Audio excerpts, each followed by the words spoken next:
The Holy Gospel according to Luke. Glory to you, O Lord. Now Jesus was teaching in one of the synagogues on the Sabbath. And then there appeared a woman with a spirit that had crippled her for 18 years.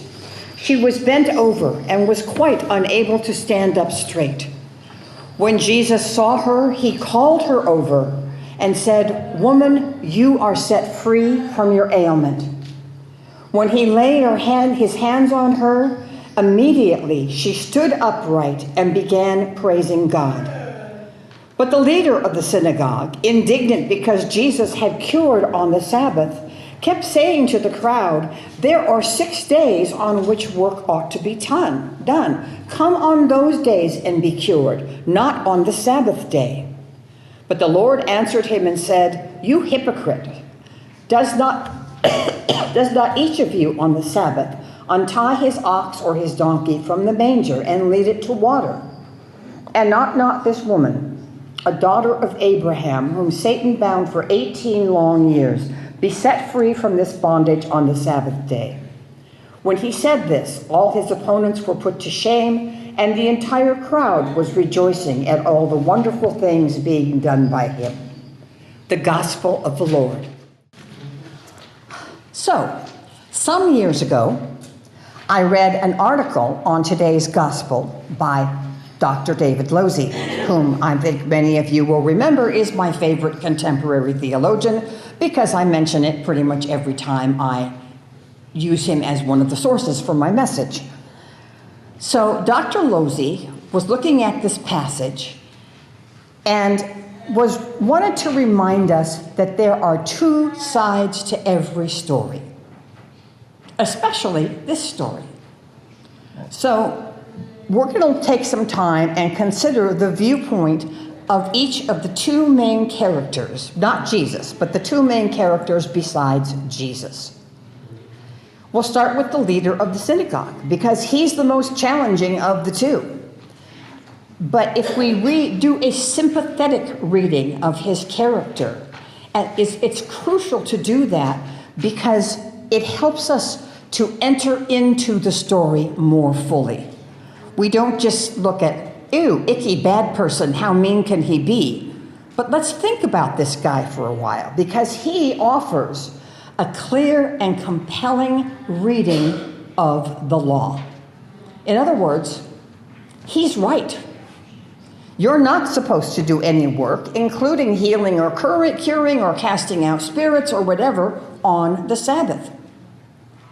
The Sabbath is a day for rest and renewal, and that was taken very seriously by the Jewish people at the time of Jesus. Remember that the law, including the laws about the Sabbath, were given to the Israelites after they escaped Egypt, that place where they were slaves and probably never got a day off.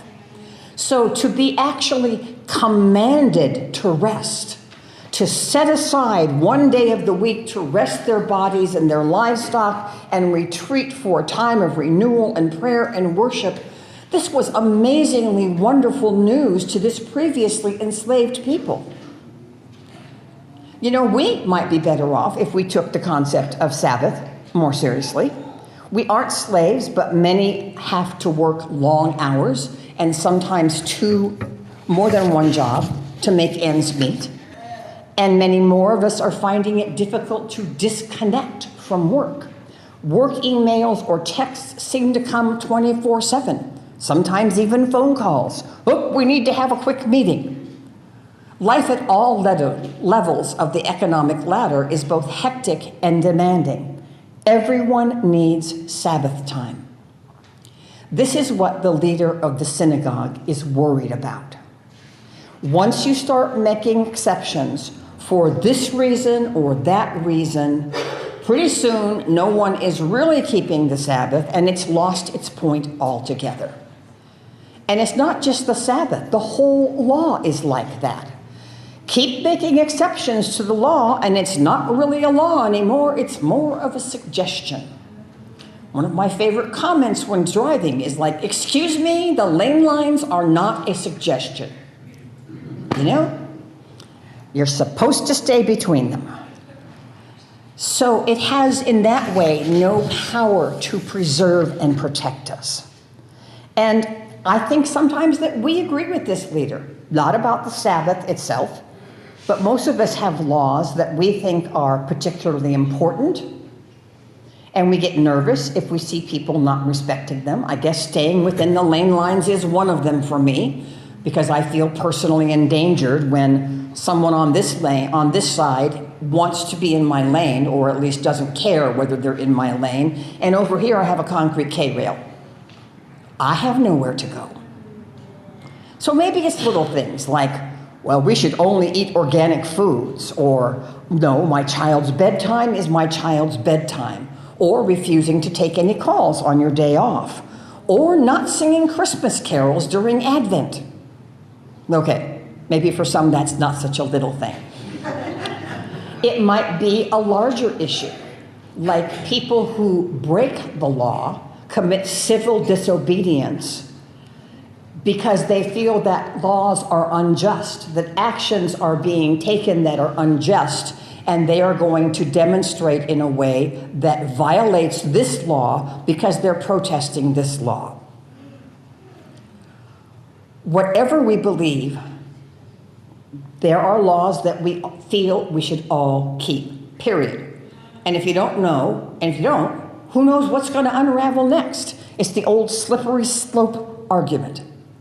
And that is exactly what this well-intentioned, law-abiding leader of the synagogue believes. But his is not the only perspective. So we look at the woman. She has viewed the world from waist level. They're saying that she was really seriously bent over like this. So she views the world from waist level for years and unable to look anyone in the eye for as long as she probably can remember, because who remembers anything but that once it happens to you? She is also a faithful, law-abiding member of this synagogue.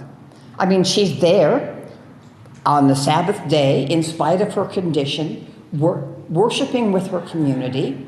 And who knows, maybe she also has concerns about Sabbath keeping. Maybe she was a very conservative person in her approach to the law, feeling that the law had to be held to absolutely strictly. You don't know. Whatever the principles or beliefs she came in with, it's likely that they all took a back seat to the sense of overwhelming relief and gratitude when Jesus approached her and healed her. He called her a daughter of Abraham and restored her to full, upright health.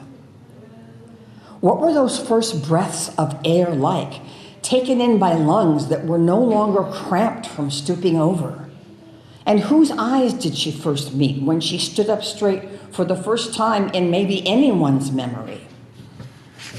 And what happened to all those laws and rules and concerns and regulations? Did they fall away as if they were of no importance? No. They were just suspended in those few moments of sheer grace and gratitude, which is the way it can be with the law. You see, the law matters because it helps us order our lives and it keeps the peace. The law matters because it sets necessary boundaries to give us room to flourish. And the law matters because it encourages us to look beyond ourselves so that we might love and care for our neighbor. But as important as the law is, it has to give way to mercy and life and to freedom. The law helps us live our lives better, but grace creates life itself. The law helps order our world, but grace is what holds the world together. The law pushes us to care for each other, but grace restores us to each other, to right relationship when we failed in the law. Above and beyond all the laws ever received or conceived or received, my mouth is not working properly today, received or conceived, the absolute law is love. Love God, and love your neighbor, or love God by loving your neighbor. And so, of course, Jesus heals on the Sabbath. And of course, she gives thanks. And of course, the crowd rejoices. That's what always happened when grace invites us to value the law and sometimes suspend it out of mercy, compassion, and love. God gave the law out of love to grant us freedom from the tyranny of all manner of slavery, whether external or self-imposed. God forgives us when we fail in the law and invites us to try again.